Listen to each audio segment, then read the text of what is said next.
Selamat pagi, Bapak Ibu Guru. Selamat pagi. Apa kabar pada pagi hari ini? Luar biasa. Luar biasa. Yang pertama, saya mengucapkan terima kasih karena atas partisipasi, atas dukungan dan juga waktu yang diberikan sehingga pada pagi hari ini kita masih berkumpul di sini untuk melakukan suatu kegiatan yaitu diskriminasi tentang budaya positif. Oke, sebelum kita mulai dengan kegiatan kita, maka kita awali kegiatan ini dengan doa dan saya minta Ibu Ade bisa memimpin kita dalam doa. Baik, terima kasih untuk kesempatan yang diberikan. Mari kita menyiapkan hati, pikiran kita untuk memulai kegiatan ini dengan doa. Dan izinkanlah saya membawakan doa ini menurut agama dan kepercayaan saya, Kristen Protestan, dan lainnya boleh Islam. Mari kita berdoa. Terima kasih banyak Bapa di sorga, kami boleh mengucap syukur untuk pagi hari ini.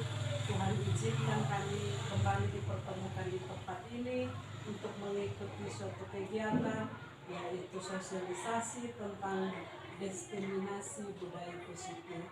Kiranya Tuhan Engkau memberkati kegiatan ini dari awal pertengahan dan boleh berakhir hanya di dalam nama Bapa, Anak, dan Roh Kudus. Bapa dalam kerajaan surga, apapun yang akan kami dengar, biarlah itu menjadi pengalaman buat kehidupan kami, sehingga kami boleh menjalankannya dalam kehidupan kami sehari-hari, terutama di lembaga tercinta ini.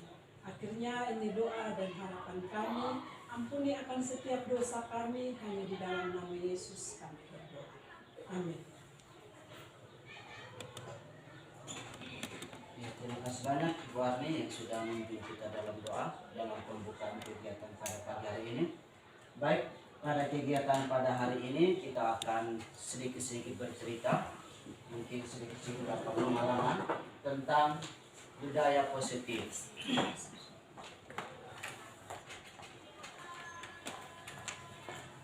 Beberapa agenda yang akan kita bahas bersama. Yang pertama, pembukaan yang tadi kita sudah lewat bersama. Waktu sekolah ada kesibukan, tapi keberanian dan waktu yang diberikan oleh Bapak Ibu Guru sudah menunjukkan ada dukungan dari sekolah. Yang berikut, kesepakatan kelas, dan yang ketiga ada tujuan. Yang keempat, perubahan paradigma belajar. Yang kelima, disiplin positif dan nilai kebajikan universal. Yang keenam, motivasi perilaku manusia. Yang ketujuh, kebutuhan dasar manusia. Yang kedelapan, keyakinan kelas. Yang kesembilan, positif kontrol restitusi. Dan yang berikutnya, segitiga restitusi, dan yang terakhir, refleksi. Jadi agenda-agenda ini yang kita sama-sama bercerita dan juga sama-sama kita mengingat kembali budaya positif yang terjadi dalam sekolah kita. Yang pertama, kita melakukan kesepakatan kelas. Jadi kesepakatan kelas ini sebagai pengganti hukuman biasanya. Itu untuk kalau kita guru-guru bertemu dengan siswa. Jadi di sini dalam kelas biasanya kita melakukan suatu kesepakatan kelas. Dari sini kesepakatan kelas ini hari yaitu saling menghargai, saling mendengar, serta aktif dalam memberikan pendapat, HP di silent, meminta izin saat keluar dari kelas, menjaga kebersihan dalam ruangan. Dari kesepakatan kelas ini, apakah semua setuju atau mungkin ada yang mau ditambahkan? Dari tiga pertama saling menghargai, mungkin ada beberapa yang memberi pendapat, yang lain kita saling mendengar. Yang kedua juga sama. Yang ketiga, kita di sini semua bisa aktif memberi pendapat. Apa yang kita tahu kita bisa saling memberi. Yang berikut, HP-nya di silent.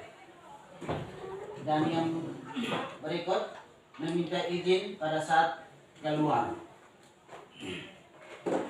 Dan yang terakhir, menjaga kebersihan dalam ruangan ini. Apakah kesepakatan kelas ini kita sepakat?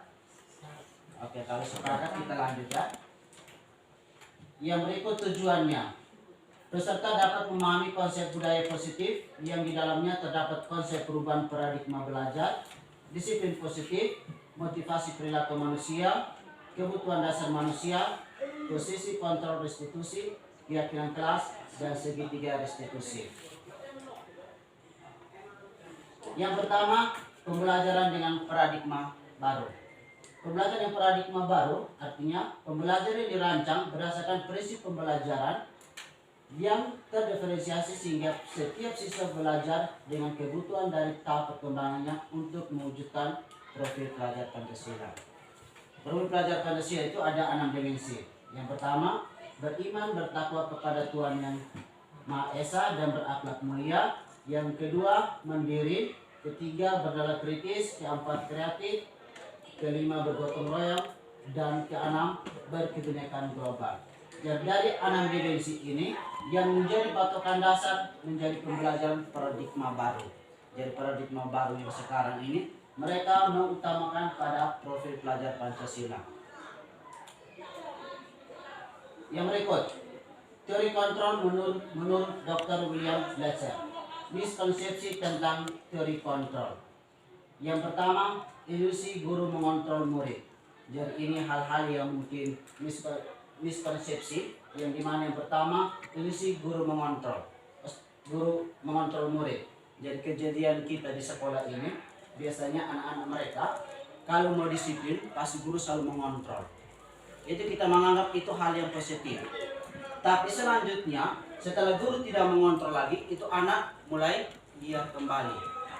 Artinya bahwa ilusi guru mengontrol murid ini dia tidak sepadan dengan teori kontrol, karena di dalam diri anak-anak tidak termotivasi internal. Jadi dikontrol baru bisa bekerja. Tapi kalau tidak dikontrol dengan sendiri ya kembali ke posisi yang awal. Yang berikut, ilusi bahwa semua penguatan positif, efektif dan bermanfaat. Ini artinya bujukan. Kita membujuk anak-anak untuk melakukan hal-hal yang positif. Tapi setelah bujukan hilang, anak-anak dengan sendirinya kembali ke posisi yang lama. Hal-hal yang tidak bagus dia lakukan kembali.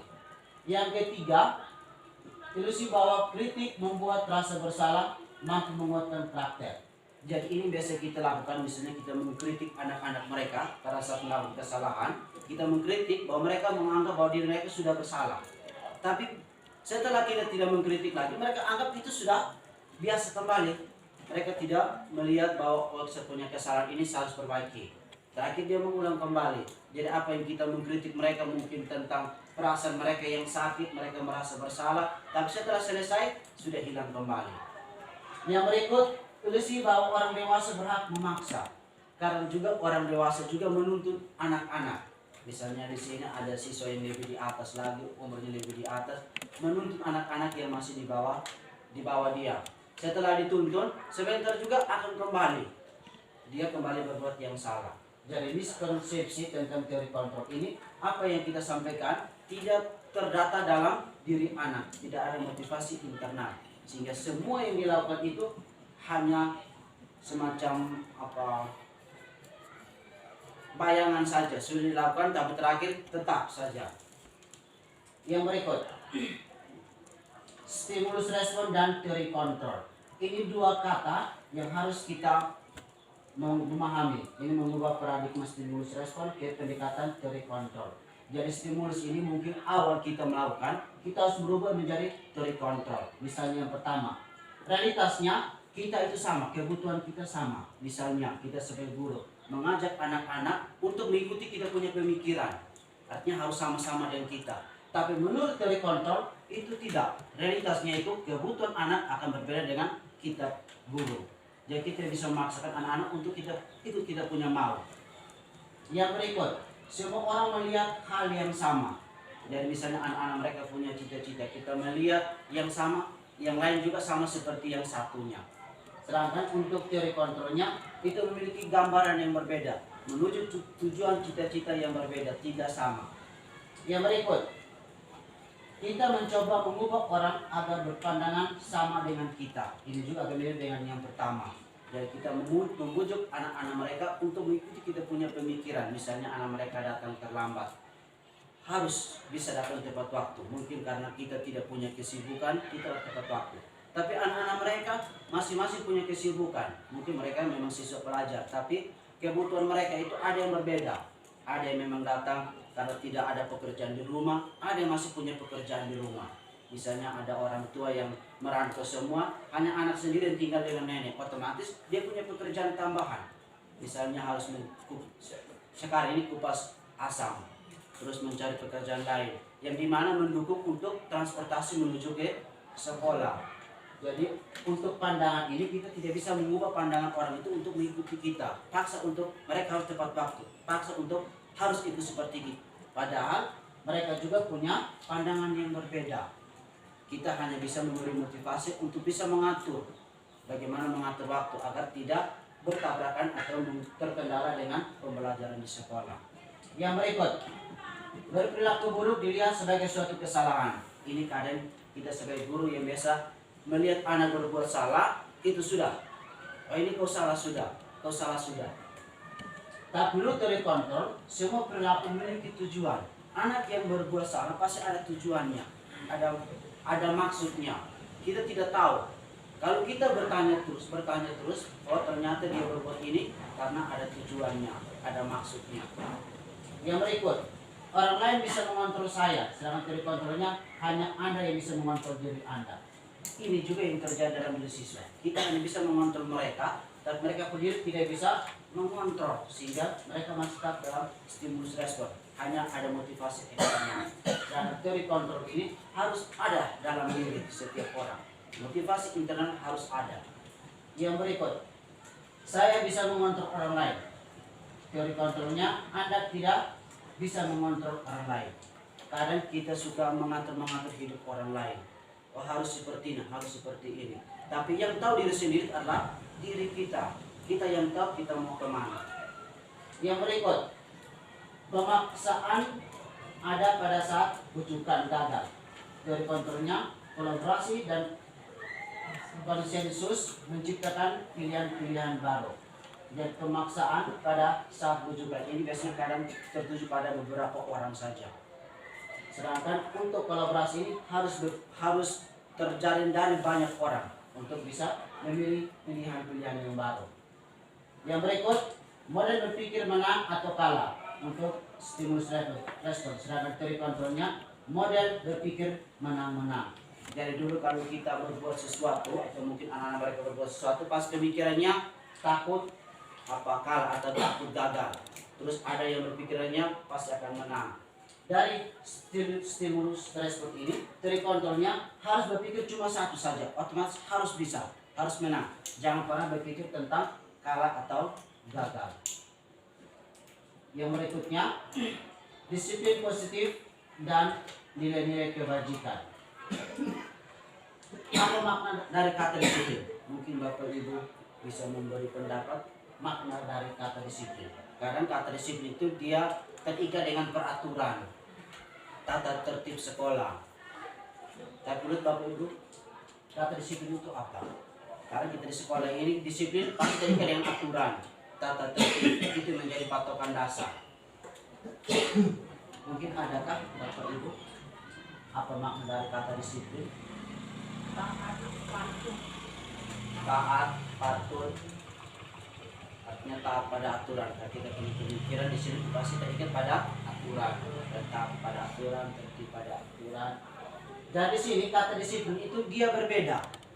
Disiplin bukan pada aturan dan juga bukan pada tata tertib. Tapi disiplin itu dia berfokus pada belajar. Jadi anak-anak kurang disiplin mereka harus belajar. Bukan kita patokan pada aturannya. Disiplin berasal dari bahasa Latin, disiplin yang artinya belajar. Disiplin sering dipakai untuk memberi ketidaknyamanan. Jadi misalnya kita beri hukuman karena anak kurang disiplin, ternyata dalam diri mereka kurang nyaman, tidak bisa merasa nyaman. Yang berikut, disiplin dimulai dari diri sendiri, karena dengan hal itu maka menggali potensi menuju sebuah tujuan. Disiplin ini paling utama itu harus dalam diri sendiri.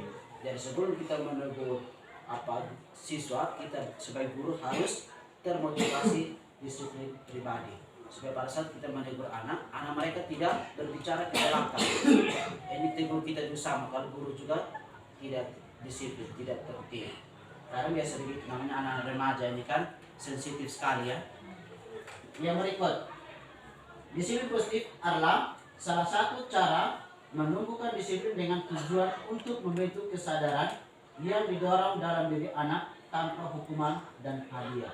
Jadi di sini arti dari disiplin positif adalah suatu menumbuhkan disiplin dengan tujuan membentuk kesadaran yang didorong dalam diri anak tanpa hukuman dan hadiah. Jadi disiplin positif itu tidak usah kita lakukan dengan cara pemberian hukuman atau pemberian sanksi. Yang kita orang timur ini memang agak susah ya, agak setengah mati. Tapi ini tantangan buat saya, bagaimana cara melaksanakan disiplin positif bagi anak-anak didik saya. Mungkin saya punya anak wali. Jadi yang sekarang saya jalankan ini saya tidak bisa menyeluruh. Saya harus ambil satu sampel dulu, yaitu dia saya punya anak kembali. Mungkin dengan saya punya anak wali, kalau sudah ada perubahan baru kita bisa maju lagi ke tahap yang berikutnya. Tapi kalau kita anak walinya kita belum bisa melakukan disiplin positif, otomatis siswa yang lain juga tidak bisa, karena kita lebih dekat pada anak murid kita atau dalam hal ini anak wali kita. Nilai-nilai kebajikan universal yang disepakati oleh institusi dan organisasi. Yang pertama, profil pelajar Pancasila. Yang tadi ada 6, yaitu beriman, bertakwa kepada Tuhan Yang Maha Esa dan berakhlak mulia, mandiri, bernalar kritis, berkebinekaan global, bergotong royong dan kreatif. Profil pelajar Pancasila adalah merupakan nilai kebajikan universal. Jadi disiplin positif yang kita lakukan harus tertuju pada nilai-nilai kebajikan universal. Apa makna dari nilai-nilai untuk anak-anak mereka? Yang berikut, IBOP Premier Years Program atau PYP. Itu nilainya toleransi, rasa hormat, integritas, mandiri, menghargai, antusias, empati, keingintahuan, kreatif, kerjasama, percaya diri, dan komitmen. Yang berikut, keterampilan hidup atau life skill. Dapat dipercaya, lurus hati, pendengar yang aktif, tidak merendahkan orang lain, memberikan yang terbaik dari diri. Dari beberapa nilai ini, bukan hanya ini saja, masih banyak nilai. Tapi sini saya masukkan beberapa saja. Dan nilai-nilai ini menjadi patokan dasar untuk kita melaksanakan budaya positif. Dan kita bersesuatu harus tertuju pada nilai-nilai kebajikan.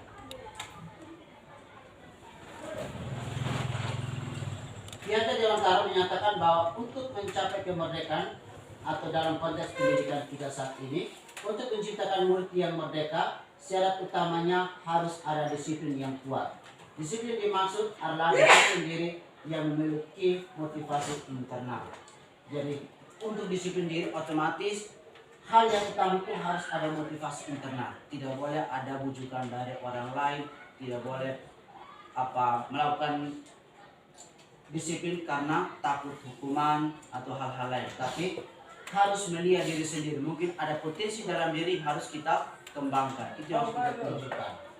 Yang berikut, kata merdeka menurut Ki Hajar Dewantara adalah merdeka iku jarwanya nora mung lepasi pangret ning uga kuat kuasa aman diri priyangga. Artinya mereka itu artinya tidak hanya terlepas dari perintah, akan tapi juga cakap buat memerintah diri sendiri. Jadi untuk memiliki motivasi internal, kita sendiri yang harus memerintah diri sendiri. Tidak boleh orang lain yang memerintah. Kalau orang lain yang memerintah, maka itu bukan motivasi internal lagi, tapi sudah termasuk motivasi eksternal. Orang lain yang datang untuk membujuk kita. Kalau sudah termasuk motivasi eksternal, otomatis susah untuk kita berubah. Setengah mati, karena dia kalau pantau ini hari, besok sudah hilang kembali. Kecuali harus ada motivasi internal, tanpa orang melihat, kita diri sendiri yang berbuat. Yang berikut, motivasi perilaku manusia. Itu ada 3. Yang pertama, untuk menghindari ketidaknyamanan atau hukuman.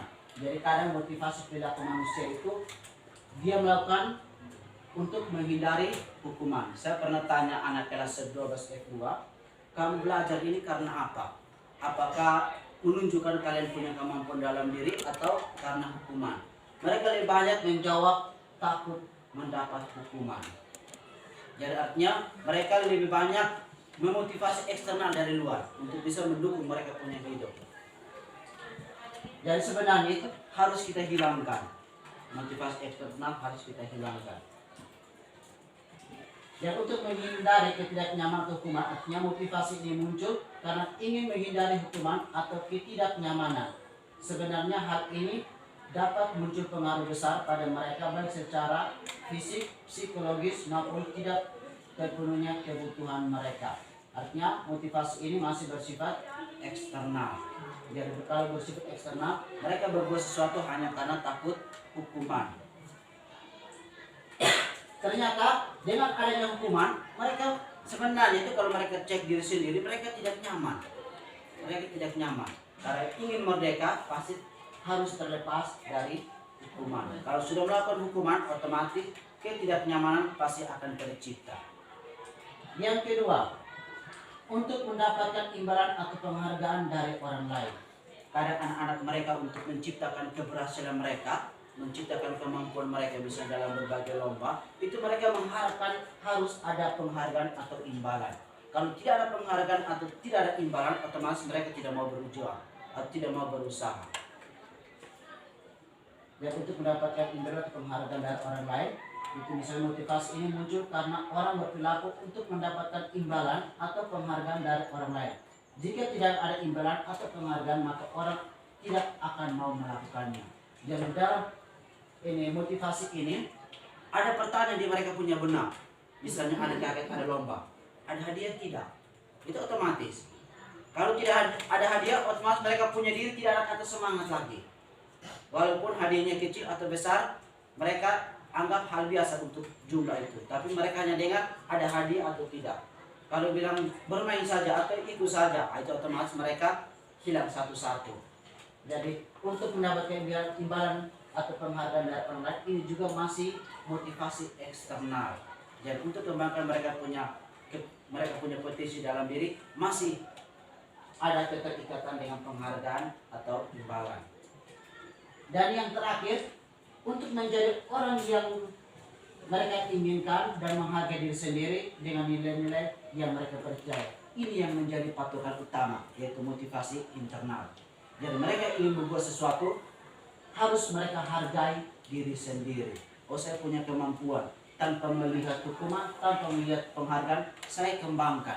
Mungkin dengan cara begitu, suatu saat mereka akan mendapat hal yang mungkin tidak pernah mereka rasakan. Mereka anak sekarang ini hanya melihat apa yang di depan saja, tapi mereka tidak berpikir apa yang terjadi ke depan. Maka kita sebagai seorang guru harus lebih banyak mengarahkan mereka. Eksternal dalam diri kita bujuk-bujuk mereka untuk hilangkan, tapi harus tumbuhlah internal dalam diri, menghargai potensi yang ada dalam diri mereka. Jadi untuk menjadi orang yang mereka inginkan dan menghargai diri sendiri dengan nilai mereka percaya, misalnya motivasi ini muncul karena orang melakukan sesuatu mengutamakan nilai-nilai yang mereka yakini dan hargai. Dan mereka melakukannya karena mereka ingin menjadi orang yang sadar akan kemampuan yang dimiliki, serta menjunjung tinggi nilai-nilai yang mereka yakini tersebut. Hal ini membuat orang memiliki disiplin positif karena motivasi bersifat internal. Dan motivasi internal ini kita harus menguatkan anak-anak mereka untuk bisa mencintai diri sendiri, melihat potensi dalam diri sendiri. Anak-anak mereka, kita lihat mereka hanya memiliki 12 karakter saja. Artinya pandangan mereka itu hanya terlihat 12%. Sedangkan 88% itu ada dalam diri sendiri. Saya pernah tanya kepada mereka di sini, siapa yang biasa belum pernah masak, tapi kaget disuruh masak. Masakannya bagaimana? Ada yang jawab, pertama kali masak langsung masakannya enak. Itu menunjukkan bahwa dalam karakter diri mereka, mereka sendiri belum tahu.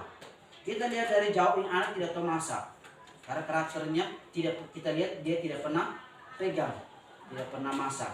Tapi kalau kita beri kepercayaan, otomatis dia punya potensi yang dia sendiri tidak tahu, kaget dia munculkan.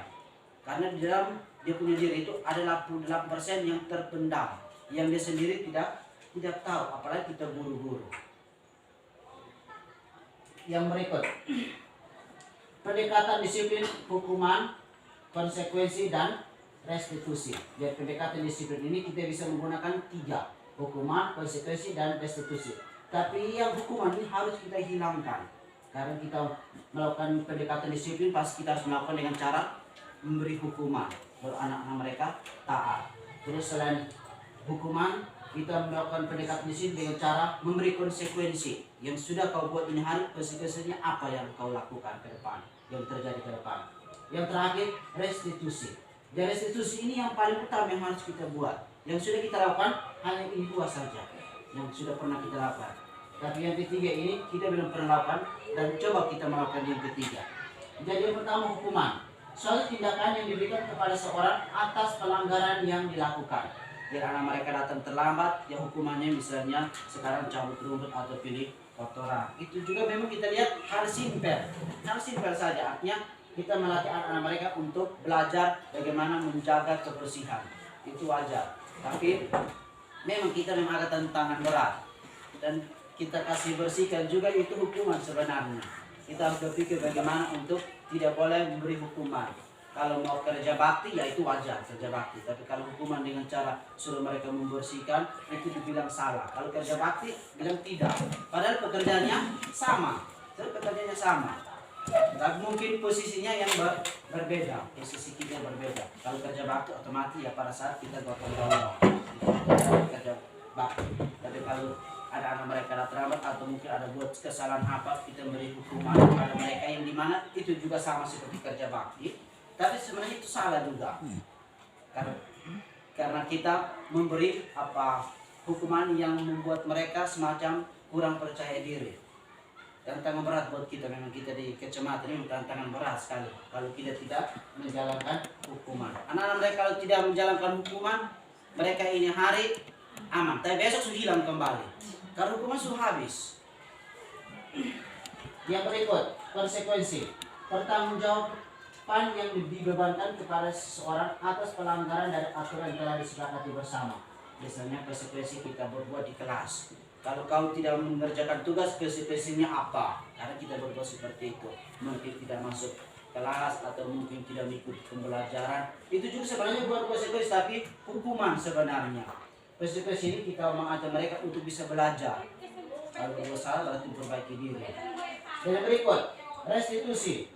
Proses menciptakan kondisi bagi murid untuk memperbaiki kesalahan mereka sehingga mereka bisa kembali pada kelompok mereka dengan karakter yang lebih kuat. Ini restitusi ini banyak, kita harus banyak memberi motivasi, memberi dukungan, mengajak mereka untuk melihat kembali mereka punya diri. Ini tantangan berat untuk kita menjalankan ini pendekatan restitusi supaya mereka punya karakternya harus semakin kuat. Yang berikut, kebutuhan dasar manusia. Semua yang kita lakukan adalah usaha terbaik kita untuk mendapatkan apa yang kita inginkan. Ketika kita mendapatkan apa yang kita inginkan, sebetulnya saat itu kita sedang memenuhi satu atau lebih dari satu kebutuhan dasar kita, yaitu kebutuhan untuk bertahan hidup atau survival, kasih sayang dan rasa diterima, love and belonging, kebebasan, freedom, kesenangan, fun, dan penguasaan atau power. Yang berikut, ketika seorang murid melakukan suatu perbuatan yang bertentangan dengan nilai kebajikan atau melanggar peraturan, hal itu sebenarnya dikarenakan mereka gagal memenuhi kebutuhan dasar mereka. Jadi kebutuhan dasar mereka itu seperti apa? Ada 5 kebutuhan dasar mereka yang tadi kita sudah baca ini. Yang pertama itu ada bertahan hidup, kasih sayang dan rasa diterima, kebebasan, kesenangan, dan penguasaan. Misalnya untuk bertahan hidup, kebutuhan yang bersifat fisiologis untuk bertahan hidup, misalnya kesehatan, rumah, dan makanan. Kadang anak-anak mereka, ini biasanya saya pernah alami waktu SMP, SMA ini, untuk anak mereka saya belum pernah lihat. Kalau anak SMP, ada yang mencuri kawan punya uang hanya untuk beli makanan, karena sudah terlalu lapar. Bahkan di SD 1 saja pernah dapat cerita dari mama kos, dia bilang ada anak yang di sekolah tidak ada makanan. Terakhir dia ambil dari anak-anak punya, kawan punya makanan. Itu tugas kita guru, kita tidak bisa memberi hukuman langsung, tapi kita harus bertanya kebutuhan dasar mereka. Satu anak di rumah dia tidak makan, itu yang menjadi patokan bagaimana supaya kita menjalankan kebutuhan bertahan hidup bagi anak-anak mereka. Mereka berbuat salah karena kekurangan kebutuhan dasar mereka. Mereka mencuri karena kekurangan itu adalah mereka tidak makan. Itu kita tidak bisa langsung beri hukuman, tapi kita harus bertanya dulu. Yang kedua, kasih sayang dan rasa diterima. Kebutuhan akan hubungan dan koneksi sosial, kebutuhan untuk memberi dan menerima kasih sayang, dan kebutuhan untuk merasa menjadi bagian dari suatu kelompok. Kadang kasih sayang dan rasa diterima biasanya kadang tidak dijalankan di dalam diskusi kelompok. Ada yang misalnya dalam hubungan pacaran sudah berhenti, sudah putus, terakhir sudah bentrok, sudah saling menjauh karena kasih sayang mereka sudah hilang. Kadang anak-anak mereka kasih sayang muncul karena mungkin ada pacaran, mungkin mereka rasa nyaman. Itu harus kita lihat. Kalau memang ada yang tidak rasa nyaman, kita tanya karena apa, persoalannya apa. Oh, tidak nyaman di sana karena ada masa lalu. Itu harus kita beri motivasi, kita beri arahan supaya pandangan mereka itu tidak terikat pada satu saja. Sudah berhenti berarti itu jadi musuh sudah. Itu jadi musuh sudah. Itu yang harus kita perbaiki. Yang berikut, penguasaan, kekuatan untuk mencapai sesuatu, menjadi kompeten, menjadi terampil, diakui atas prestasi dan keterampilan kita, dengarkan dan memiliki rasa harga diri. Karena penguasaan kekuatan ini untuk mencapai sesuatu. Oh, saya bisa, dia sendirinya berani menyampaikan tanpa melihat anak-anak yang lain. Kadang ada yang dia sudah berani mengungkapkan kata-kata yang dia sudah paham, tapi tanpa sadar mereka menyakiti orang yang lain. Jadi memang penguasaan ini harus kita jalankan, tapi pengontrol dalam diri anak-anak kita harus pantau mereka. Yang berikut, kebebasan, kebutuhan akan kemandirian, otonomi, memiliki pilihan dan mampu mengendalikan arah hidup seseorang. Kebebasan artinya bahwa dia melakukan sesuatu harus bebas. Jadi bebas ini bukan berarti tidak mengerjakan tugas itu bebas, tidak.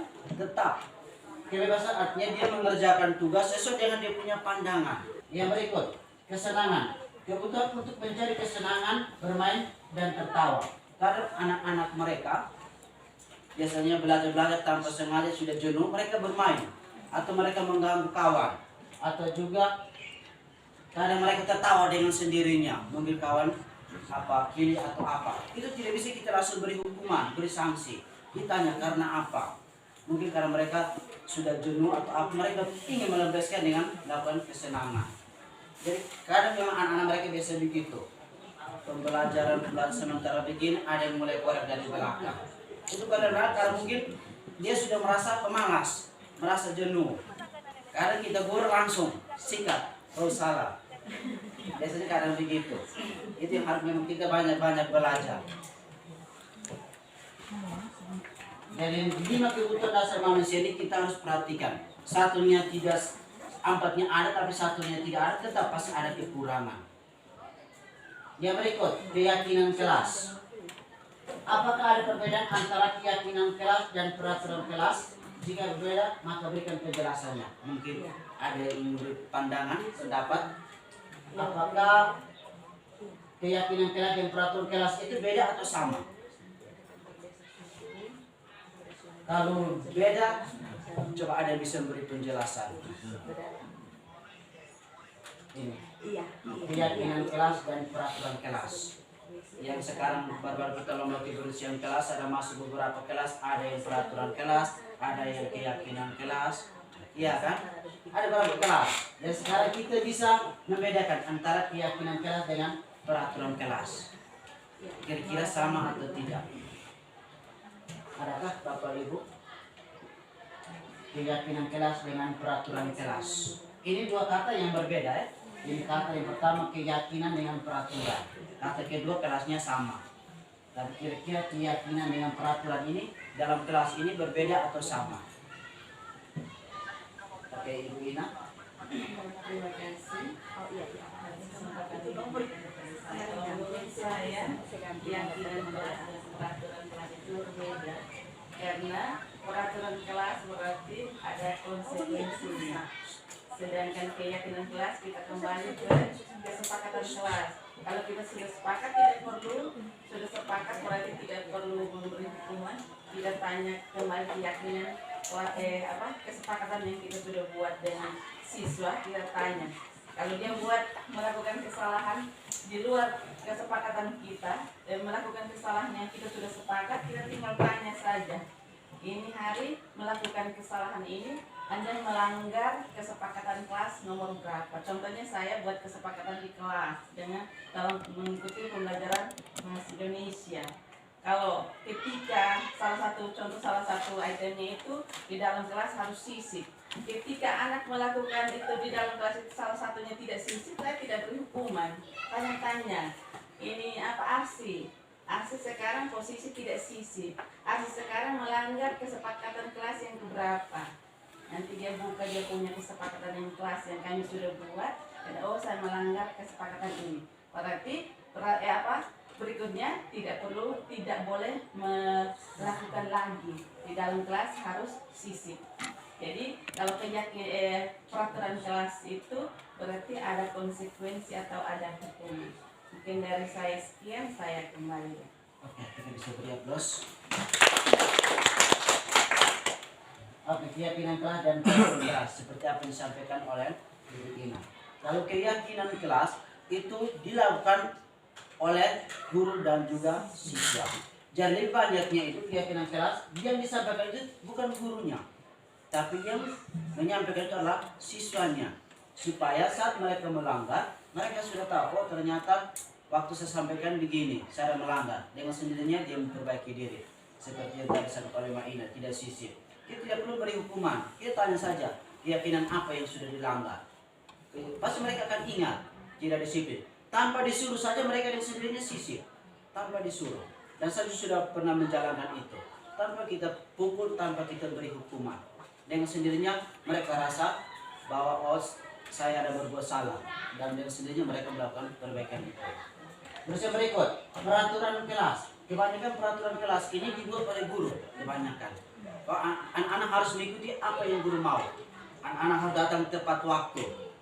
Itu memang sama, apa yang disampaikan oleh siswa lain dengan datang tepat waktu itu sama. Tapi tidak semua siswa omong tentang itu, karena mereka tahu mereka punya kondisinya bagaimana. Misalnya tadi, ada anak-anak yang tinggal yang dia punya nenek, dia punya bayi, orang tua belum kasih uang karena merantau, mereka masih mencari uang dulu. Karena mereka merasa berat. Kalau disampaikan disiplin waktu, saya sendiri tidak menjalankan disiplin waktu karena saya punya kondisi seperti itu. Jadi untuk keyakinan kelas ini kita banyak kasih ke anak-anak mereka. Kalau bisa ditanya satu-satu. Bisa tidak keyakinan kelas disiplin diri. Bisa datang tepat waktu, bisa tidak. Kita tanya ke orang. Kalau tidak bisa alasannya apa? Disampaikan supaya kita bisa mencari solusi bersama. Dan kalau bisa anak-anak yang mencari solusinya. Karena dia yang mengetahui kondisi sendiri di rumah. Misalnya yang itu anak-anak mereka tidak datang terlambat karena masih kupas, itu kita beri kesempatan ke mereka untuk mencari solusinya bagaimana. Jadi usah kita yang memberi solusi, karena kita memberi solusi otomatis kita memaksa anak untuk ikut kita punya kemauan, kita punya pemikiran.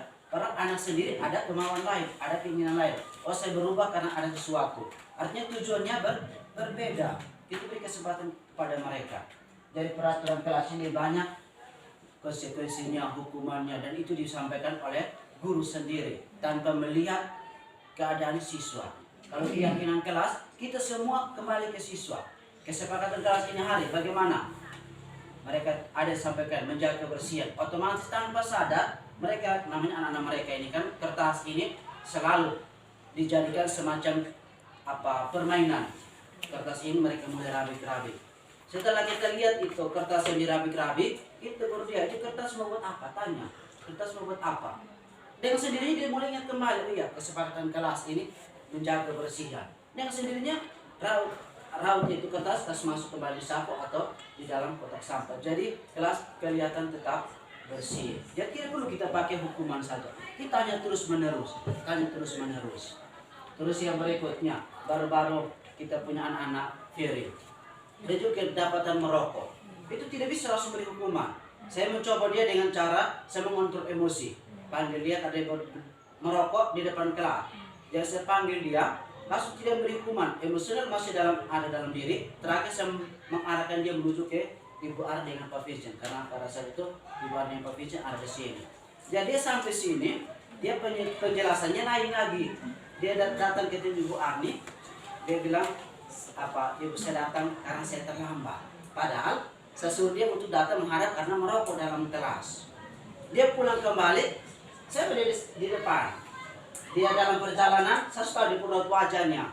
Raut wajahnya sudah agak berbeda. Mungkin dia mencari alasan lain. Dia sampai di depan, saya tanya, sudah menghadap Ibu Arni?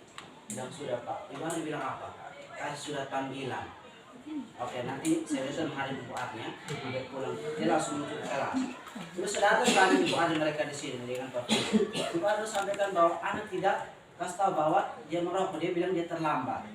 Pada saat latihan ini persiapan untuk 17 Agustus, panggil dia. Panggil Ferry datang. Ferry, bagaimana? Ada bosan mereka tidak? Dia masih bingung. Masih mungkin dia sudah merasa tahu kalau dia ada berbuat salah. Coba sampaikan. Rokoknya sudah di mana? Rokoknya dia sudah buang. Habis itu kesalahan apa yang Pak panggil lagi ini? Ini sendiri dia jujur. Saya berbohong. Berbohong apa? Ini saya menghadap Ibu Arni bukan apa sampaikan saya merokok, tapi saya terlambat. Oh begitu kan? Terus kenapa kau berbohong? Itu karena ada motivasi dalam diri, karena takut hukuman. Karena kalau mengharap dengan itu pas otomatis langsung sikat dia betul. Kita tanya terus. Dan sekarang saya lihat itu anak jarang saya tidak lihat dia merokok. Bahkan di luar juga saya tidak lihat dia merokok. Dan saya tanya, merokoknya dari kapan? Merokok dari SMA kelas 1 semester 2. Terus kalau semester 1 ini kenapa tidak merokok? Tidak merokok karena takut orang kakak. Orang tua takut tidak? Orang tua tidak takut. Yang takutnya kakak, sedangkan orang tua tidak takut. Kenapa? Orang tua tidak pukul, yang pukulnya kakak sendiri. Kakak kanan atau kakak sepupu? Kakak sepupu yang dipukul. Berarti kau masih ada motivasi eksternal, takut kena pukul, makanya taat. Setelah orang tidak lihat, dia kembali merokok. Tapi kalau kejadian ini hari, Pak tidak lagi merokok dalam kelas. Kedepannya membuat bagaimana? Sampaikan. Kedepannya bagaimana? Jaraknya kita mengikuti mereka, berikan pertanyaan. Pada saat mereka langgar, kita akan kembali waktu itu sampaikan apa untuk merubah diri. Artinya hal-hal anak-anak mereka di sini, kita anak Bukit Selatan ini kalau kita mendidik mereka pasti akan jalan mulus karena mereka punya harga, mereka punya pribadi itu menghargai itu masih tinggi, itu masih tinggi. Kalau menghargai masih tinggi otomatis pribadi itu bisa berubah. Tapi kalau menghargainya tidak ada memang tantangan berat sekali. Tapi kalau kita berbuat terus-menerus, otomatis pasti mereka akan berubah. Terus yang berikut, ini keyakinan kelas ini, usahakan kita dalam kelas ini, kita beri kesempatan kepada mereka saja. Mereka yang menyampaikan. Tidak perlu kita menyampaikan. Kalau kita menyampaikan, seolah-olah mereka harus kita punya mau. Kalau mereka sendiri menyampaikan, seolah mereka bersalah, mereka sendiri yang merasa. Kita tidak merasa bersalah, mereka yang merasa bersalah untuk bisa merubah diri. Dari keyakinan dan peraturan kelas ini, kita harus mengutamakan pada keyakinan kelas, melihat kembali anak-anak mereka.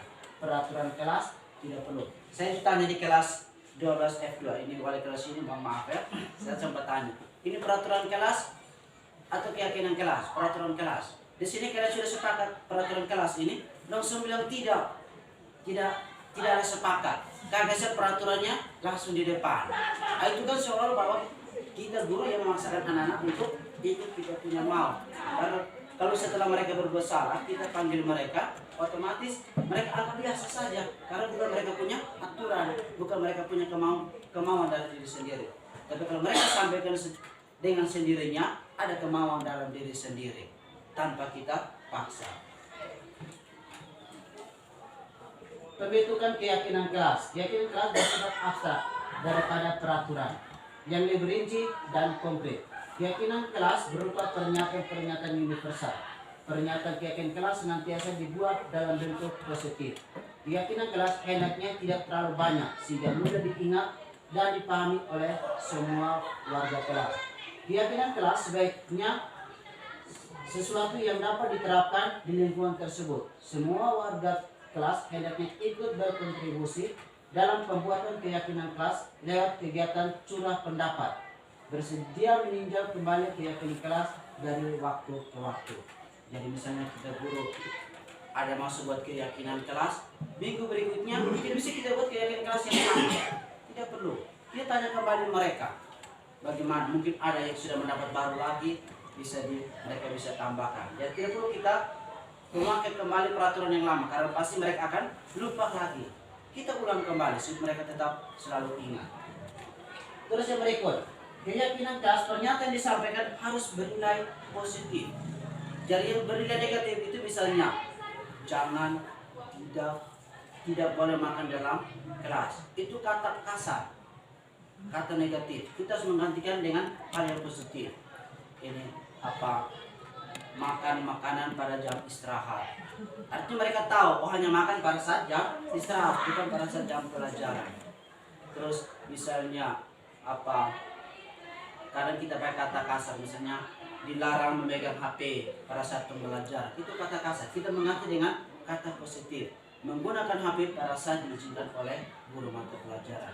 Jadi hal-hal yang dipaksa itu harus kita hilangkan. Kita menggunakan hal-hal yang positif dan lain sebagainya. Oke, yang berikut posisi kontrol restitusi. Sebelum kita menuju ke sini, mungkin kita bisa beri dulu kita ice breaking. Ini ice breakingnya sederhana saja. Tidak mengasah otak, tidak melakukan gerakan, hanya menyampaikan senyuman saja. Mungkin Bapak Ibu bisa saling berhadapan. Mungkin Pak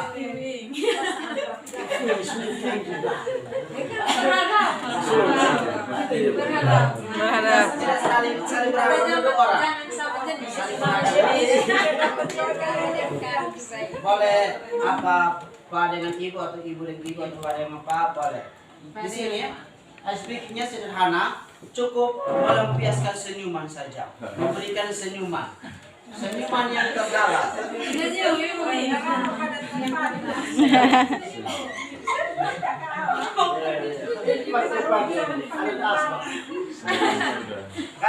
Kadang senyuman itu kita melihat kembali, kita mungkin rasa malu ya, rasa kembali.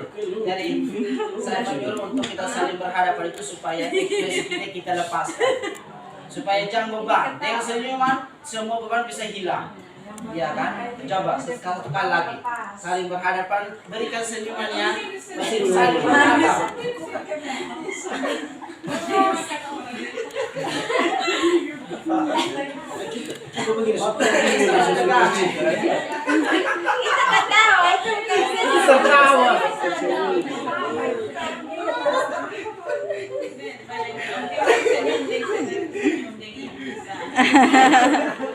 Oke, boleh kita duduk kembali.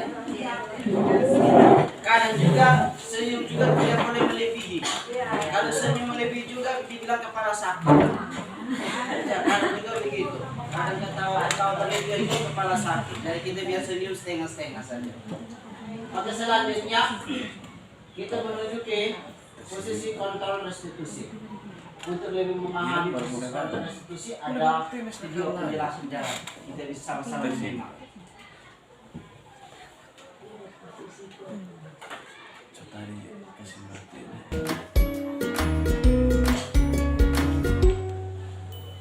Salam bahagia Ibu dan Bapak guru hebat. Dalam penerapan disiplin positif restitusi, salah satu program yang dikembangkan adalah 5 posisi kontrol.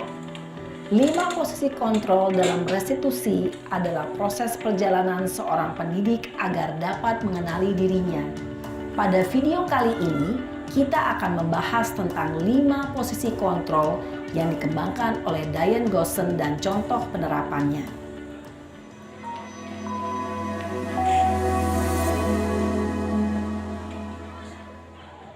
5 posisi kontrol itu adalah 1. Posisi penghukum. 2. Posisi pembuat merasa bersalah. 3. Posisi teman. 4. Posisi pemantau atau monitor. Dan 5. Posisi manajer. Untuk lebih memahami kelima posisi tersebut, mari kita saksikan kasus Naren yang terlambat hadir 20 menit di sekolah dan melihat bagaimana kelima posisi kontrol dalam menghadapi masalah tersebut.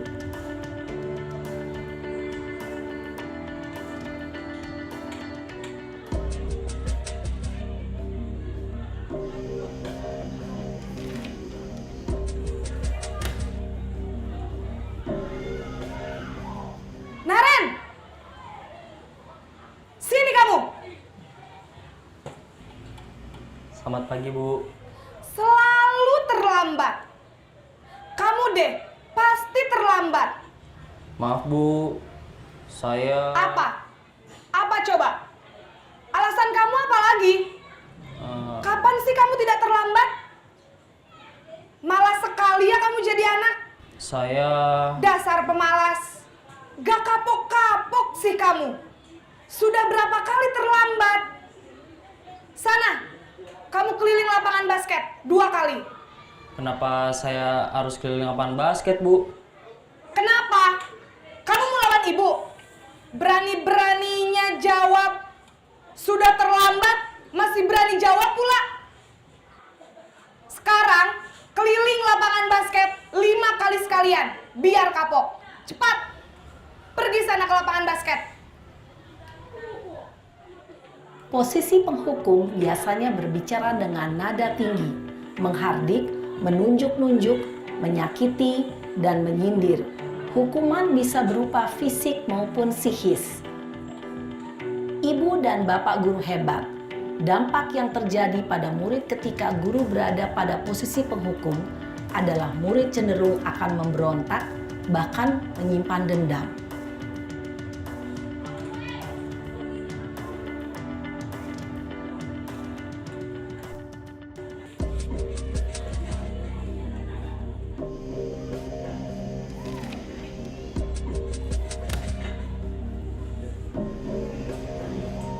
Naren!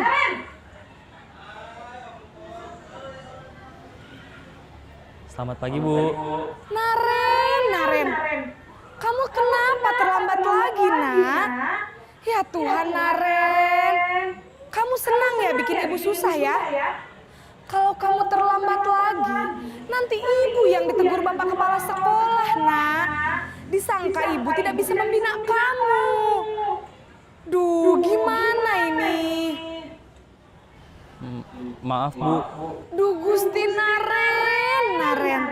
Kamu suka ya kalau ibu ditegur bapak kepala sekolah? Terus, sekarang ibu harus tulis apa ini di buku absen? Ini kamu sudah sering terlambat loh. Ibu harus apa coba? Maaf, Bu. Maaf sekali. Ya sudah, lain kali jangan bikin ibu susah lagi ya, nak ya. Ibu tidak akan kuat lagi kalau kamu begini terus. Bisa jantungan kalau ibu ditegur bapak kepala sekolah. Sana cepat ke kelas. Maaf ya, Bu. Maaf sekali. Posisi pembuat rasa bersalah berbicara dengan nada tenang, cenderung lembut. Namun kata-kata yang diutarakan membuat murid merasa menjadi orang yang gagal. Memandang buruk dirinya sendiri, merasa tidak berharga, dan tidak sanggup membahagiakan orang lain. Ketika guru mengambil posisi pembuat rasa bersalah, murid akan menganggap dirinya yang bersalah dan ia akan menyimpan emosi negatif tersebut di dalam dirinya.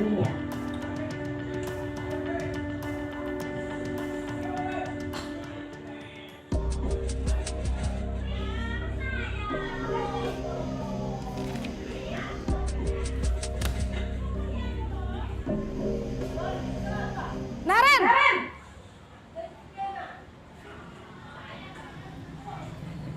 Selamat pagi, Bu. Wah, sudah jam berapa ini, nak? Terlambat lagi ya, sayang? Iya, Bu. Habis ibu saya lupa bangunkan saya, Bu. Kamu malah menyalahkan ibu kamu. Kamu bukannya anak yang larinya paling kencang. Kok terlambat sih? Iya, Bu. Saya memang terlambat bangun tadi. Jadi, biarpun saya lari kencang, tetap gak kekejar, Bu. Ya sudah sana, nanti lain kali larinya lebih kencang lagi ya. Biar gak terlambat lagi. Bikin senang ibu, demi ibu. Bisa kan? Bisa, Bu. Ya sudah sana masuk kelas. Ibu beresin urusan absen kamu. Kamu ini ada-ada saja. Dalam posisi teman, guru berbicara dengan nada suara ramah, akrab, cenderung bersenda gurau untuk menjaga suasana tetap santai. Murid akan merasa senang, aman, dan akrab dengan guru. Identitas yang tercipta adalah identitas sukses atau berhasil. Namun, perlu diingat, karena ini masih dorongan eksternal, maka ada faktor ketergantungan dari murid kepada orang tertentu. Di sini, guru aksennya, sehingga di lain waktu, murid bisa berperilaku baik, namun hanya kepada orang-orang tertentu saja.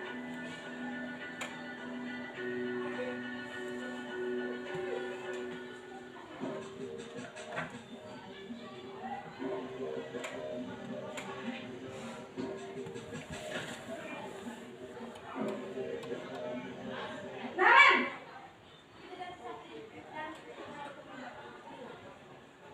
Selamat pagi, Bu. Naren, apa peraturan sekolah kita tentang jam berapa kita harus masuk sekolah, nak?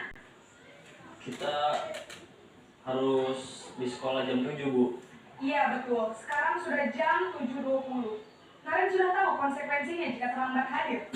Paham, Bu. Saya harus tinggal kelas pas jam istirahat selama 20 menit. Iya benar, konsekuensinya demikian. Jadi nanti jam 9.30 pas istirahat, kamu harus tinggal di kelas, kerjakan tugas tambahan untuk ketertinggalan kamu, ya? Baik, Bu. Posisi pemantau mengandalkan penghitungan atau data untuk mengontrol murid. Guru mengarahkan murid berdasarkan peraturan dan konsekuensi. Seorang pemantau menunjukkan bahasa tubuh dan ekspresi wajah yang datar dan cenderung formal.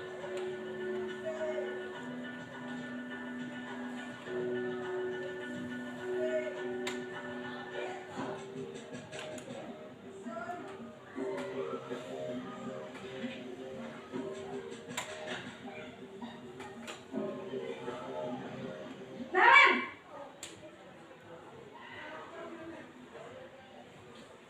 Selamat pagi, Bu. Selamat pagi, Naren. Maaf, Bu. Saya terlambat. Iya, sekolah masuknya jam 7, sekarang sudah jam 7.20. Jadi sekarang bagaimana ini, Naren? Maaf, Bu. Saya lupa setel alarm saya semalam. Baiklah, menurut kamu, keyakinan sekolah yang mana yang perlu kamu tingkatkan? Menghargai diri sendiri dan orang lain mungkin, ya, Bu. Setuju. Jadi, apakah Naren meyakini prinsip saling menghormati tersebut? Iya, Bu. Saya meyakininya. Apakah Naren bersedia memperbaiki masalah keterlambatan ini? Bersedia, Bu. Bagaimana kamu akan perbaiki masalah keterlambatan ini?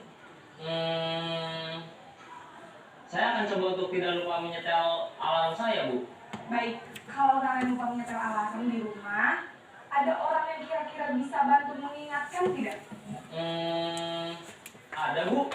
Kakak saya, Kak Ema. Ada lagi selain Kak Emma? Selain Kak Ema, ada ibu saya. Baik, jadi yang mengingatkan Naren adalah Kak Emma dan ibu kamu ya? Kira-kira akan mulai setel alarm kapan nih, Naren?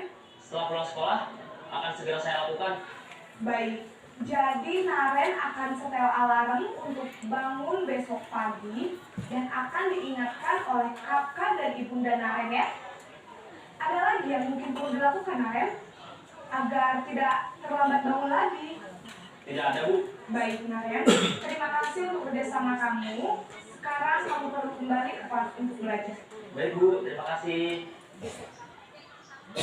Posisi manajer adalah posisi kontrol yang disarankan untuk membimbing murid memiliki sikap disiplin yang positif, yaitu murid yang mandiri, bertanggung jawab, dan dapat memecahkan masalah. Tujuan dari posisi ini adalah agar murid dapat berefleksi atas tindakannya.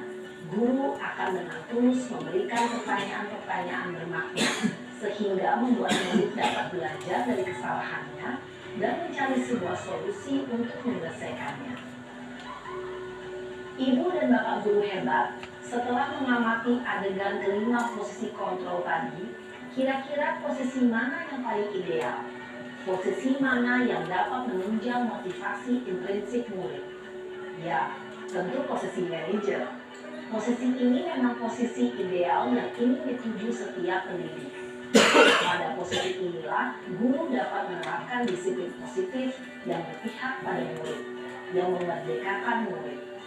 Perjalanan seorang pendidik tentunya tidak mudah untuk sampai pada posisi seorang manajer.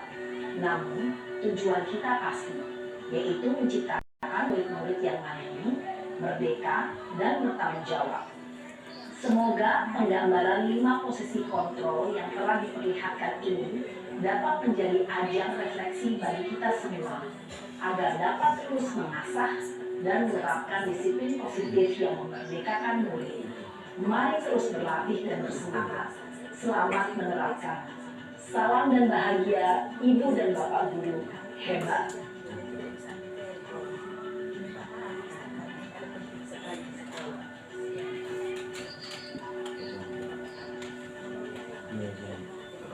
Oke, Bapak Guru, kita sudah melihat video tentang posisi kontrol restitusi. Sekarang pertanyaannya, kita Bapak Ibu Guru sekarang sudah di posisi yang mana? Apakah masih tetap pada penghukum, atau sudah membuatkan anak mereka merasa bersalah, atau menjadi teman, atau menjadi pemantau, dan juga yang terakhir apa menjadi manajer? Itu yang tantangan buat kita. Untuk mewujudkan hal itu, maka kita harus ada kerjasama, harus ada kolaborasi yang positif. Jadi wali kelas punya tantangan berat, bagaimana cara mendidik dan mendampingi anak-anak mereka. Biasanya kita di sini kebanyakan terlambat, itu paling banyak terlambat.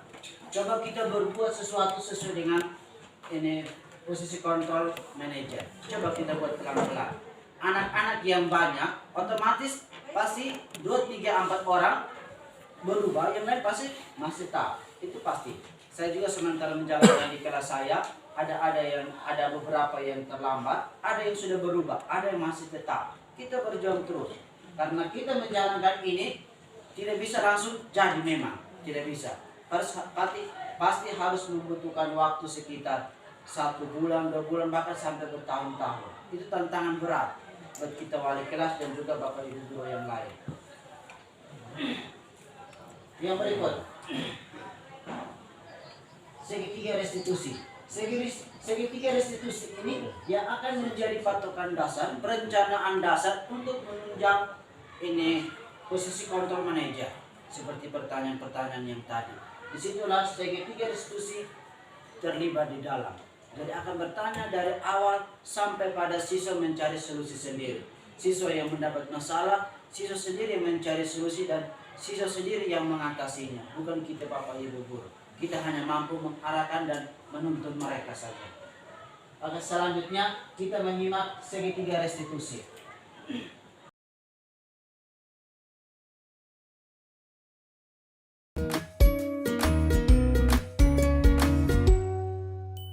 Salam dan bahagia Ibu dan Bapak Guru hebat.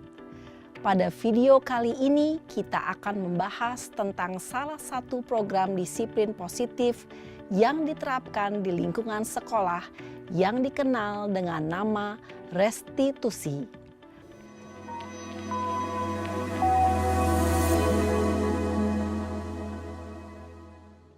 Restitusi dikembangkan oleh pakar pendidikan Diane Gosson, berlandaskan pada teori kontrol Dr. William Glasser.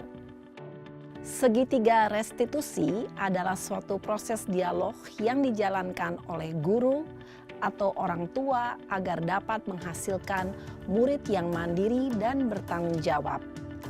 Pada saat guru di posisi manajer, aspek yang dikembangkan pada murid adalah motivasi intrinsik, sehingga penanaman nilai-nilai kebajikan dapat tumbuh dan berkembang menjadi suatu kebiasaan positif yang akhirnya membentuk karakter murid. Proses dialog ini terdiri dari 3 langkah yang digambarkan pada ketiga sisi pada segitiga restitusi.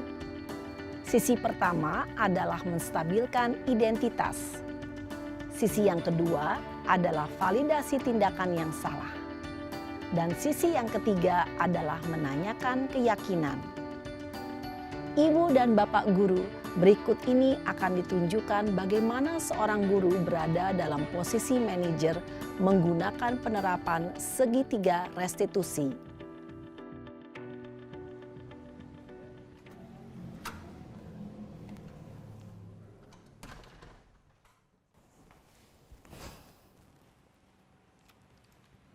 Siang Sarah. Siang, Pak. Sudah lama nggak ketemu Sarah. Kenapa hari ini ada di sini? Kesel, Pak. Kesel banget. Masa aku dikatain tukang fitnah, Pak? Ya aku marah lah. Aku balik ngatain Eka di depan kelas. Kesel banget. Oh begitu. Ya pasti kamu marah dan kesal. Bapak juga akan marah apabila ada yang menuduh Bapak seperti itu. Kemudian pada saat itu kamu mau melakukan apa? Ya saya langsung ngatain Eka lah, Pak. Kesel banget. Saya bentak-bentak dia depan teman-teman lain. Oh begitu. Pasti kamu melakukan seperti itu karena suatu alasan tertentu bukan?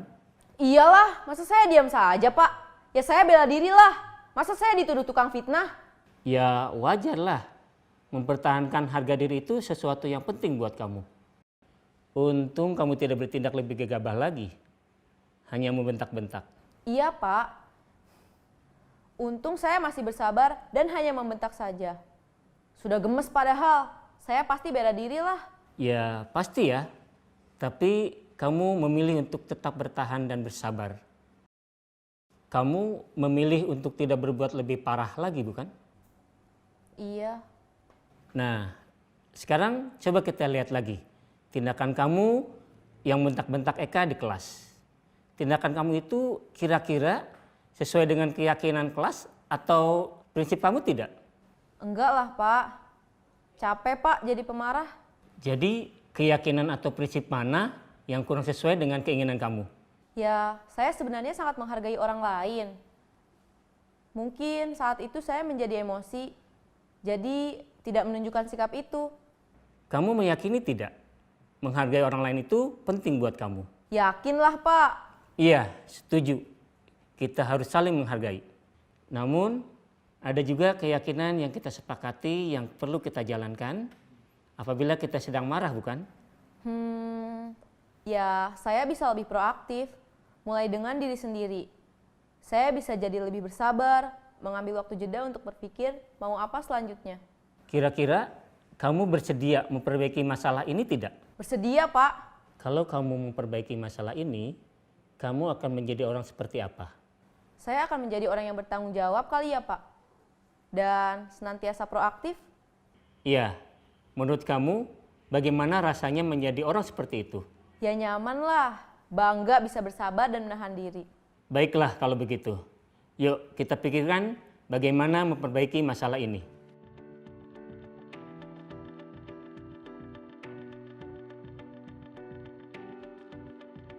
Ibu dan Bapak guru hebat, baru saja kita menyaksikan contoh bagaimana seorang guru berada dalam posisi manajer menggunakan penerapan segitiga restitusi.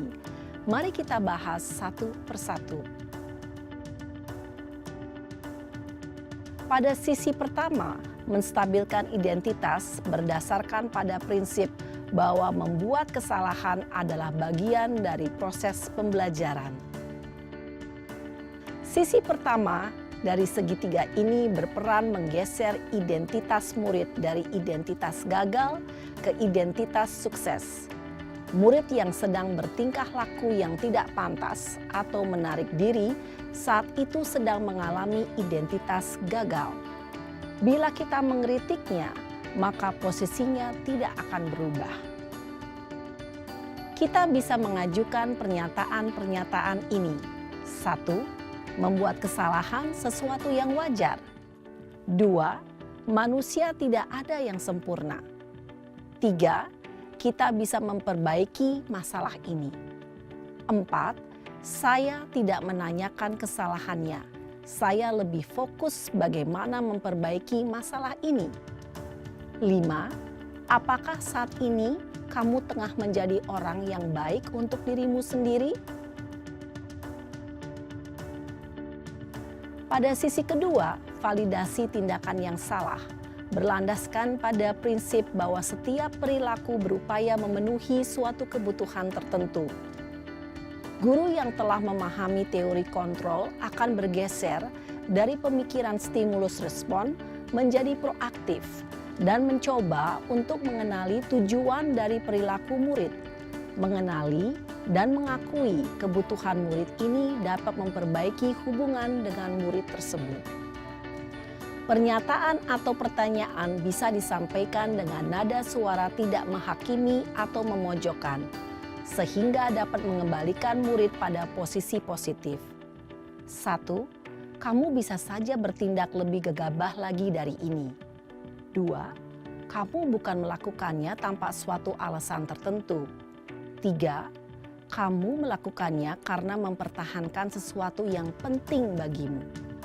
4. Mungkin kamu bisa mempelajari suatu perilaku baru yang lebih efektif. Bersediakah kamu mempelajarinya? Selanjutnya, kita akan simak sisi terakhir, yaitu menanyakan keyakinan. Teori kontrol menyatakan bahwa pada dasarnya kita termotivasi secara intrinsik. Pada saat perilaku yang salah telah divalidasi dan identitas sukses telah stabil, maka murid telah siap mengaitkan keyakinan-keyakinannya dengan tindakannya yang salah dan pemikirannya telah bergeser ingin menjadi orang yang dituju. Pertanyaan-pertanyaan ini dapat mengaitkan keyakinan-keyakinan yang dianut murid. 1. Sebagai keluarga atau kelas, apa yang kita yakini? 2. Nilai-nilai apa yang telah kita sepakati? 3. Seperti apa gambaran sebuah kelas yang ideal bagi kamu? 4. Kamu ingin menjadi orang seperti apa?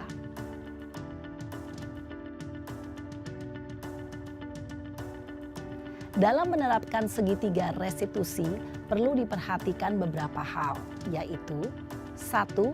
Perilaku yang salah perlu dikaitkan dengan nilai-nilai atau keyakinan-keyakinan yang telah disepakati atau dituju. 2. Kesediaan orang yang melakukan kesalahan untuk memperbaiki masalah. 3. Pemecahan masalah sebisa mungkin relevan atau memiliki hubungan dengan masalah yang ada. 4. Usaha.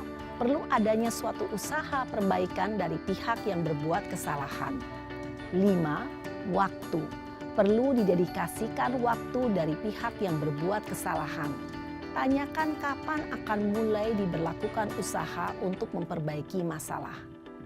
Dengan memahami struktur penerapan segitiga restitusi, diharapkan guru dapat menerapkan posisinya sebagai manajer dengan mengajukan pertanyaan-pertanyaan bermakna yang dapat membuat murid menjadi lebih percaya diri, bertanggung jawab, dan mandiri. Nah, ibu bapak guru perlu tidaknya mengikuti ketiga tahapan dalam segitiga restitusi bergantung pada ringan beratnya suatu permasalahan. Misalnya, bila permasalahan tersebut ringan, maka tidak perlu dijalankan secara berurutan. Bahkan bisa semudah menanyakan apa keyakinan yang kita sepakati. Dengan menjalankan segitiga restitusi, dengan mengajukan pertanyaan-pertanyaan bermakna, diharapkan murid menjadi lebih kuat secara pribadi, dapat membuka wawasan murid agar dapat menyelesaikan permasalahannya sendiri, semakin percaya diri, mandiri, dan merdeka. Salam dan bahagia, ibu bapak guru hebat.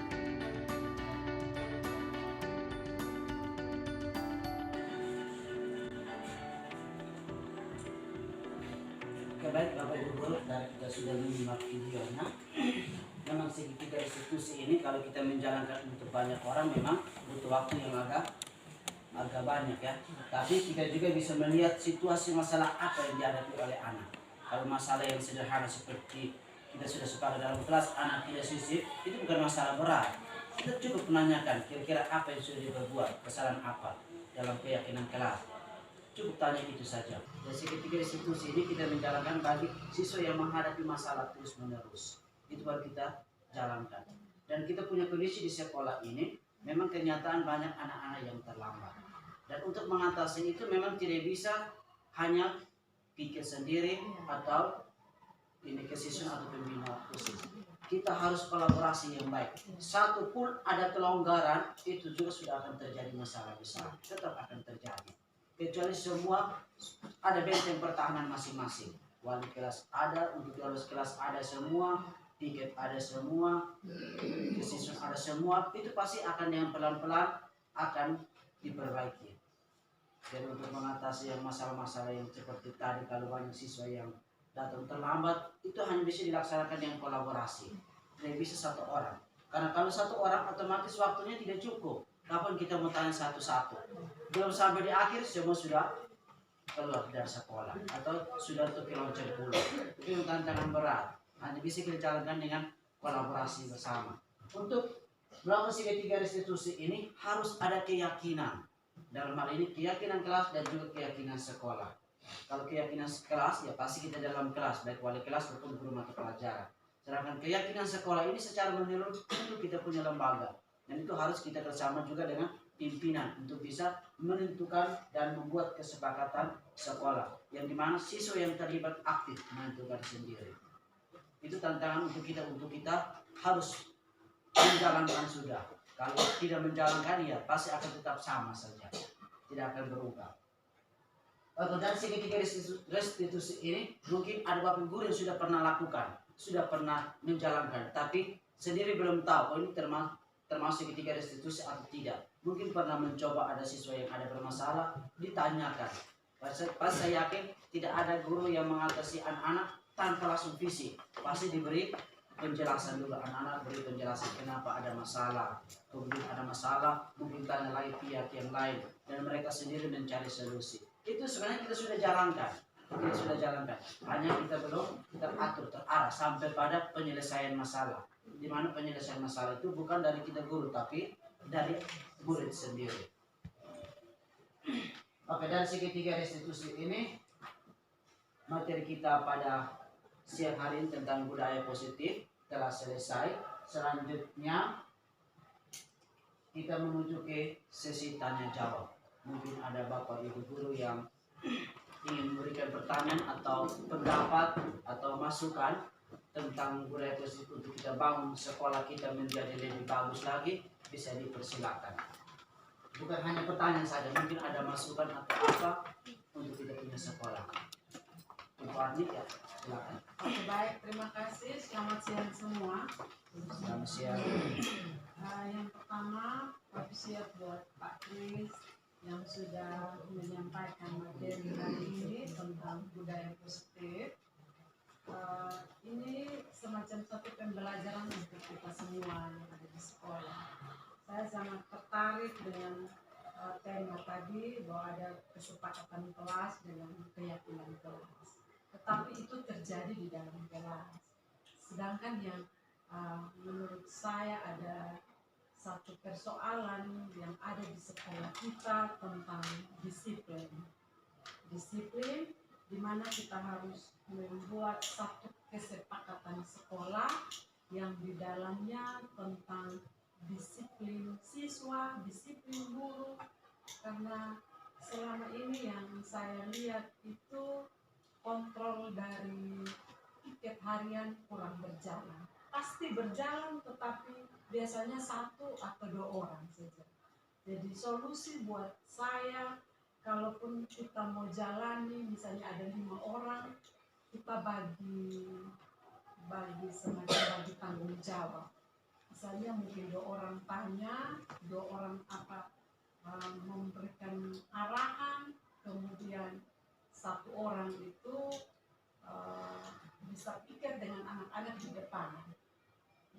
Kalau di kesepakatan sekolah ini, saya pikir ya selain untuk anak-anak, tetapi ini penting untuk kita Bapak Ibu Guru.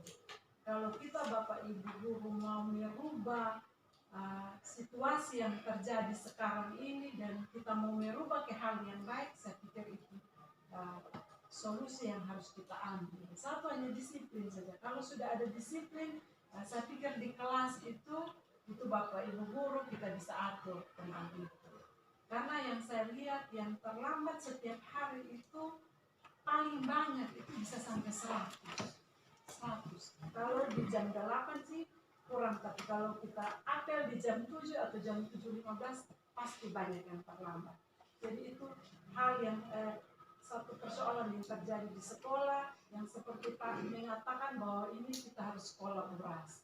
Mungkin wali kelas itu sudah ada di kelas, di depan kelas bisa tanya anak-anak yang terlambat dan itu pun kita bekerja sama dengan piket. Pasti 1-2 orang tidak hadir sih tidak apa-apa, tetapi kita 2-3 orang coba kita berani. Kalau ini bukan berarti perubahan dalam jangka pendek yang harus kita selesaikan, tetapi kita lihat per semester. Kalau semester ini sudah berjalan, pasti sekolah kita bisa baik. Itu hal yang pertama. Hal yang kedua, ya seperti program guru penggerak ini sebenarnya positif.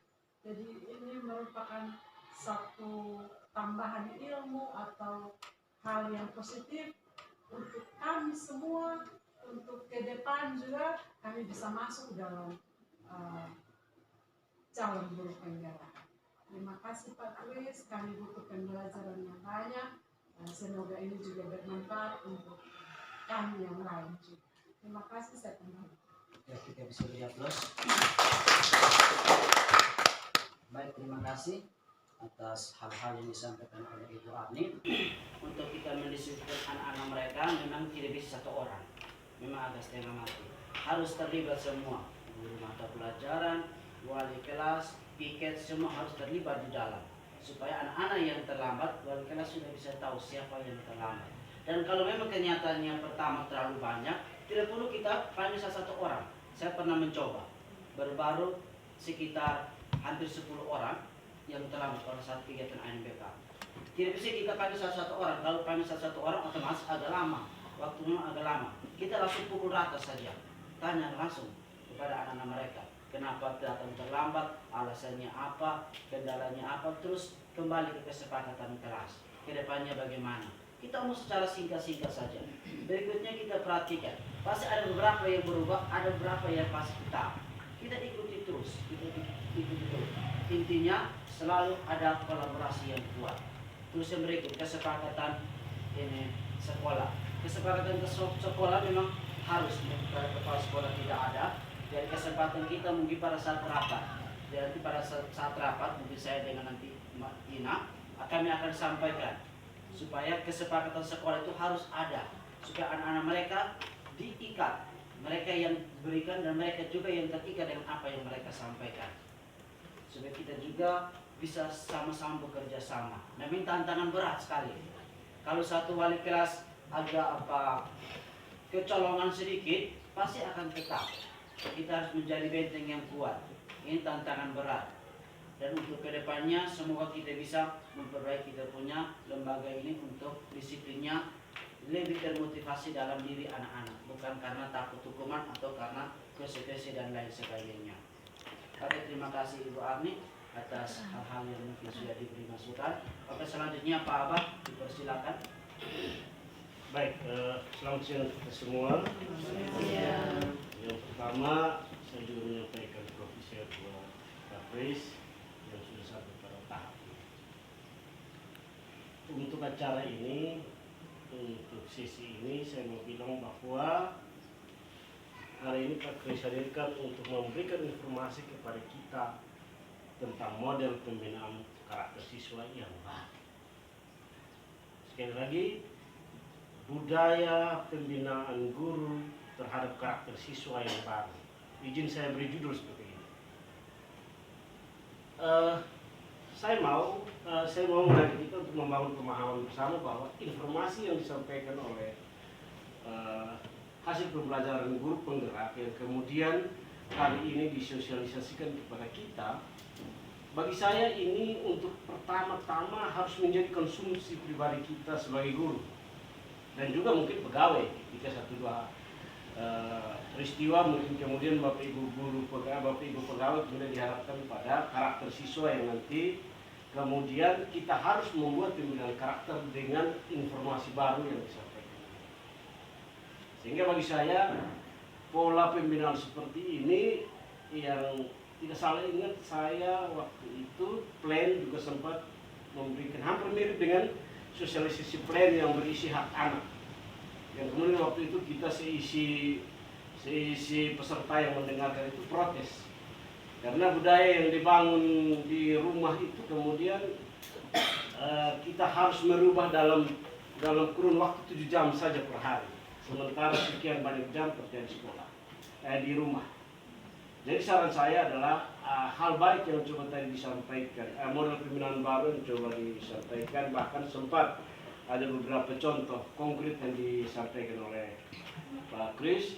Saya pikir ini menjadi konsumsi kita untuk kita mulai hari ini, beberapa kita yang sudah dengar informasi ini, saya pikir agar output pertemuan ini bisa punya hasil, saya pikir mulai kita praktekkan. Baik sebagai guru secara umum, guru mata pelajaran secara umum maupun sebagai wali kelas.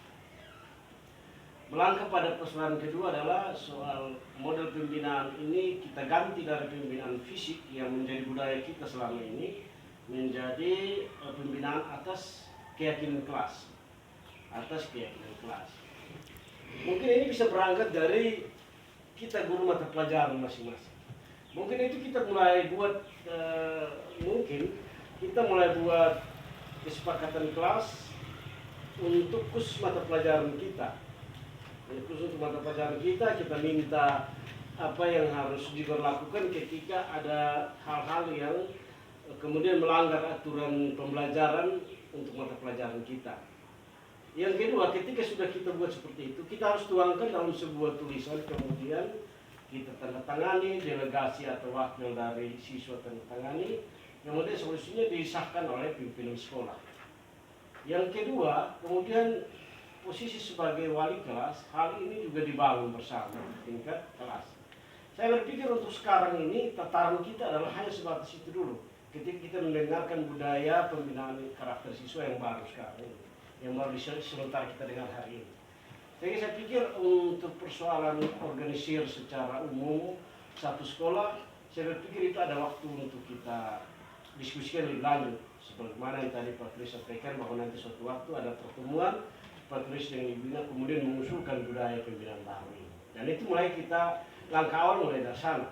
Tapi kalau untuk kita yang sekarang ada kegunaan dari hasil pertemuan hari ini adalah bagi saya sebenarnya kita bangun dari diri kita sendiri dalam arti sebagai guru mata pelajaran dan wali kelas.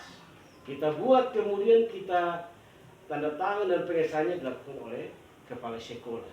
Dan mulai hari ini saya berpikir hasil ini adalah mensyaratkan, mengharuskan kita untuk berhenti dengan kita mulai suara nada tinggi dan seterusnya. Kita harus mulai beberapa hal bagus yang coba dicontohkan itu kita mulai belajar untuk itu. Mungkin kalau ada kendala baru kita datang di ruang guru kemudian kita diskusikan dengan teman-teman. Bagaimana agar saya bisa mengontrol emosi dan bagaimana caranya agar masalah ini saya bisa atasi dengan penuh persuasif. Yang mana kita membangun kesadaran anak itu sendiri. Bukan dia kemudian berubah bukan karena takut, tapi karena dia sadar. Dia bukan takut, tapi karena dia sadar. Mungkin izin saya coba copy hal seperti ini yang pernah dilakukan oleh sekolah lain, yang kemudian aturan ini diterapkan secara umum dalam sebuah sekolah. Kemarin di sekolah lain itu, khusus di seminari, saya sempat dapat informasi. Di seminari dan di Gevani itu mereka menggunakan poin. Anak itu tuntas sekolah ketika dia mencapai nilai katakanlah 5.000. 5.000 waktu dia baru masuk sekolah. Ketika dia mulai masuk sekolah, sejumlah pelanggaran itu diberi item. Pelanggaran itu diberi item. Setiap pelanggaran itu kemudian mengurangi nilai 5.000 itu. Mengurangi nilai 5.000 itu. Dan dia diperkirakan kemudian sampai tataran rata-rata nilai terendah anak lulus adalah dari 5.000 dia turun sampai paling rendah kalau tidak bisa lulus itu 500.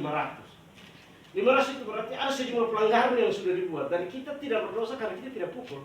Kita hanya memberi dia pengurangan nilai. Itu penerapan secara publik, secara umum, secara seragam dalam sebuah sekolah.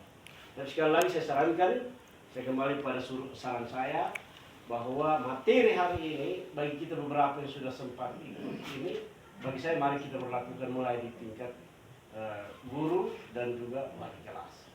Kalaupun sampai pada tingkat sekolah nanti kemudian kita punya hasil kesepakatan dengan anak-anak itu kan kemudian kita mulai cari. Oh ternyata ada keinginan dari anak-anak ini ada dari 12 kelas ini ternyata sama. Oh kita pakai poin itu.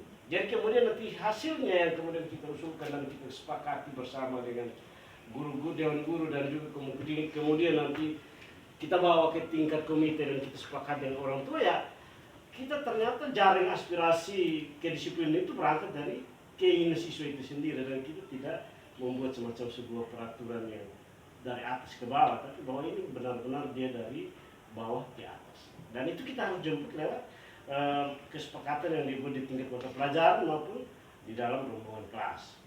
Sementara untuk salah satu usul saran yang disampaikan oleh Ibu Arni, mungkin untuk pembinaan khusus, ketika kita dapatkan dia sejumlah banyak anak yang terlambat, banyak anak yang melalaikan tanggung jawab atau tugas dia untuk pekerjaan ekstrakurikuler, misalnya kerja bakti tidak datang, kemudian mungkin catatan-catatan itu kita kirim ke wali kelas masing-masing. Dan tentu kalau misalnya kita sepakat sama-sama bahwa di tingkat kelas masing-masing sudah ada sebuah budaya kesepakatan kelas, maka tentu permainannya dimainkan oleh wali kelas, yang mana catatan nama-nama itu dikirim oleh piket dan juga dikirim oleh wakasek kurikulum dan pembinaan khusus. Sehingga mungkin untuk awalnya, budaya pembinaan baik yang baru ini, kalaupun kita semua setuju dan sepakat dan siang ini kita tidak buang waktu percuma, ya maka kita mulai wujudkan itu dengan kita masuk kelas dan kita sebagai guru mata pelajaran kita buat hanya untuk kita punya mengantisipasi karakter-karakter kurang bagus yang terjadi dalam mata pelajaran kita, dan juga wali kelas mainkan itu untuk dia bisa menjadi sebuah konsensus kesepakatan bersama di dalam intern kelas. Semoga suatu waktu itu kesepakatan itu kemudian menjadi budaya pembinaan yang baru di sekolah. Dan untuk kolaborasi kita mau jujur bahwa untuk kolaborasi ini tergantung dari pemimpin kita. Jadi kalau kondisi seperti ini saya juga ragu untuk kita bangun kolaborasi untuk sebuah tindakan seperti ini. Sehingga sekali lagi saya garis bawahi bahwa yang bisa kita lakukan adalah mari kita buat di tingkat mata pelajaran dan juga di tingkat wali kelas. Mungkin itu saja dan terima kasih. Oke,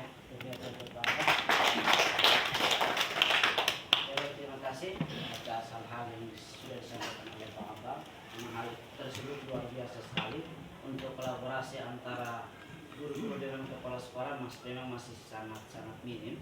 Maka untuk itu yang bisa kita lakukan sekarang itu hanya bisa guru mata pelajaran dengan wali kelas, itu yang bisa kita jalankan. Jadi apa yang tadi sudah kita sama-sama perhatikan, semoga kedepannya kita sudah bisa terapkan dalam pribadi sendiri dan juga dalam kelas sebagai wali kelas. Oke, mungkin ada lagi? Oke, kalau tidak lagi, apa yang tadi disampaikan oleh Ibu Ani dan juga Pak Abah, dan juga itu termasuk dalam refleksi kita pada siang hari ini, karena tidak lagi yang ingin beri pendapat dan juga hal-hal yang disampaikan, maka dari saya mengucapkan limpah terima kasih banyak atas kehadiran, kesetiaan bagi Bapak Ibu Guru untuk mendukung dan memperhatikan destinasi budaya positif yang akan kita jalankan di lembaga kita tercinta ini. Semoga apa yang sudah saya sampaikan dan juga ada beberapa masukan dari rekan-rekan guru yang lain, semoga menjadi bekal, menjadi kekuatan baik kita untuk kita tetap menguatkan kedisiplinan anak-anak mereka untuk menjadi siswa yang merdeka dalam setiap mencapai cita-cita mereka. Mungkin dari saya itu saja. Sekian dan terima kasih untuk menutupi kegiatan kita pada siang hari ini. Saya minta Ibu Ina pimpin kita dalam doa. Doa penutup, saya persilakan. Teman-teman sekalian, mari kita menutup kegiatan pada siang hari ini dengan doa, dan izinkanlah saya memimpin doa ini menurut ajaran Kristen Protestan, teman-teman yang lain menyesuaikan. Marilah kita berdoa. Terima kasih ya Tuhan, Allah yang Maha Pengasih dan Penyayang. Puji dan syukur kami naikkan kepada Tuhan karena atas kasih dan pertolongan dan perlindungan sehingga terjadi kegiatan besar pada siang hari ini, yaitu kegiatan yang dibagikan oleh Pak Kris, yaitu praktik baik yang Pak Kris bagikan kepada kami warga sekolah SMA Negeri Manukui tentang budaya positif. Biarlah apa yang sudah disampaikan kami memahami dan kami akan menerapkan di sekolah ini terkhususnya di kelas maupun di luar kelas. Inilah Tuhan, kami mohon kami sebagai manusia, sebagai Bapak Ibu guru, kami tidak sanggup dan kami tidak mampu. Tapi kami terus memohon Roh-Mu ya Bapa, bekerja di hati dan pikiran kami, untuk kami terus menjalankan kegiatan-kegiatan besar yang sudah Pak sampaikan, agar sekolah ini boleh terjadi perubahan. Nama Yesus kami puji dan kami muliakan Tuhan. Inilah kami ya Bapa, mari sambut kami dan dengar doa kami. Hanya di dalam nama Tuhan Yesus kami berdoa. Amin. Baik, terima kasih atas kesempatan ini Ibu Ina sampaikan dalam doa penutup kita pada siang hari ini. Dan sekali lagi mohon maaf jika ada kekurangan dalam penyampaian saya. Sekian dan terima kasih. Selamat siang untuk kita semua.